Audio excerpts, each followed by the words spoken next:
আমি কারো উদ্দেশ্যে এই কথাগুলো বলছি না। মানুষ অতীত যখন ভুলে যায় তখন সেই নিজের করতো নিজে করে। সেটা কিভাবে?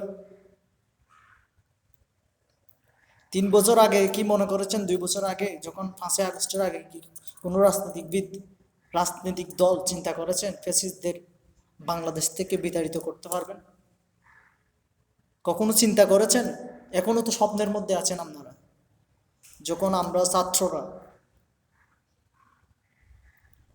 প্রায় 1000-1500-এর মতো সাধারণ স্টুডেন্টরা যখন শহীদ হয়ে গেছে বাংলাদেশের মধ্যে গণতন্ত্র ফিরিয়ে আনার জন্য, বাংলাদেশকে একটা ইনসাফের বাংলাদেশ গড়ার জন্য যখন ছাত্ররা জীবন দিয়েছে, তখন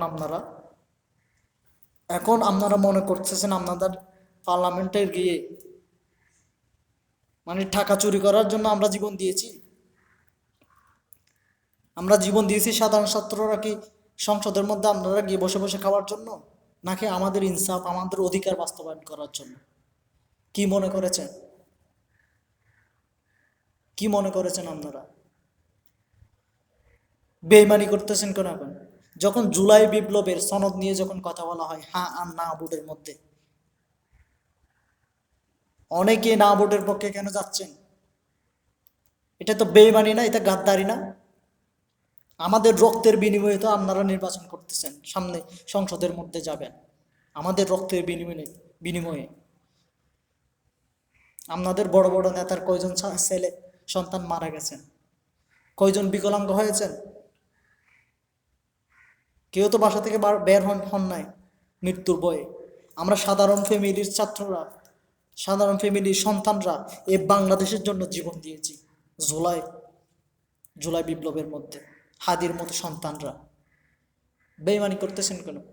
এই বেইমানি করে বাংলাদেশের মধ্যে টিকা যাবে না, আল্লাহর কসম করে বলেছি। এই জেনজি জেনারেশন 5 কোটি টিকতে পারবেন না। এখন আওয়ামী লীগের মধ্যে যারা ইয়ং রয়েছে, যারা রাজনীতির মাঝে যুক্ত ছিল না, তারাও আমাদের ছাত্রদের পক্ষে আছে। তারা বুঝে এখন ধান্দাবাজি আর চলবে না বাংলাদেশের মধ্যে, এ টুকাইগিরি আর চলবে না। বাংলাদেশের সংসদের মধ্যে সৎ যোগ্য মানুষ যাবে, এটা আমাদের প্রতিশ্রুতি। সামনের নির্বাচনে কেউ মানসিক অধিকার হরণ করতে যখন যাবেন ফিরতে পারবেন না, সেখান থেকে চিরে ফেলবো আমরা। সেদিন নির্বাচনের সময় আমরা কালেমা পড়েই নির্বাচনে পাহারা দেব, আমাদের অধিকার নিয়ে আমরা বাসায় ফিরব। ধান্দাবাজি করার চেষ্টা করিয়েন না। আমরা সাধারণ ফ্যামিলির সন্তান, ঠিক আছে, সর্বোচ্চ মেরে ফেলতে পারবেন, মামলার ভয় দিবেন। বিপ্লবীদের মেরে মামলার ভয় দিয়ে দমিয়ে রাখা যায় না। যদি রাখা যেত তাহলে ফ্যাসিস্ট বর্তমানেও থেকে যেত। সে যেহেতু থাকতে পারে নাই, তার মতো গাদ্দার বাংলাদেশের মধ্যে আর আসবেও না। সুতরাং আমাদের কথা যদি পজিটিভলি নেন তাই ভালো হবে।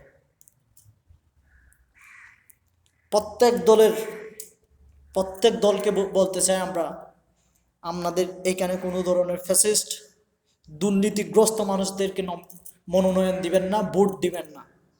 যারা সৎ, যারা মানুষের জন্য কাজ করে, যারা দেশের জন্য কাজ করে, দেশের সার্বভৌমত্বের জন্য কাজ করে, তাদেরকে সংসদে পাঠাতে হবে, সেটা যেই দল হোক না কেন।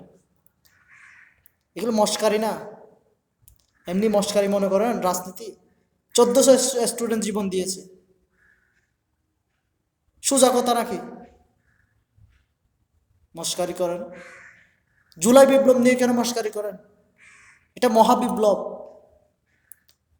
এর পক্ষে থাকবেন, আপনি বিএনপি করেন বিএনপিতে ভোট দেন, জামাত করেন জামাতে ভোট দেন, কিন্তু আমাদের রক্তের উপর দাঁড়িয়ে তো আপনারা এখানে নির্বাচন করতেছেন, ক্ষমতায় যাচ্ছেন। আমাদের সাথে কেন বেইমানি করবেন? আমাদের দোষ কি ছিল?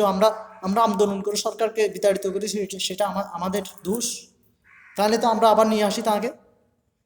আপনারা তো আর এখানে নির্বাচন করতে পারবেন না। কেন বেইমানি করতেছেন? বেইমানি কেন করতেছেন জাতির সাথে? জাতি সেটার ভয়ানক পরিণতি দেখিয়ে দিবি নিশ্চয়। কেন ভয় দেখাচ্ছেন বিপ্লবীদের? মেরে ফেলবেন শান্তি না আলটিমেটাম দিয়ে, কি তাদের পাশে কেন দাঁড়াচ্ছেন না আপনারা?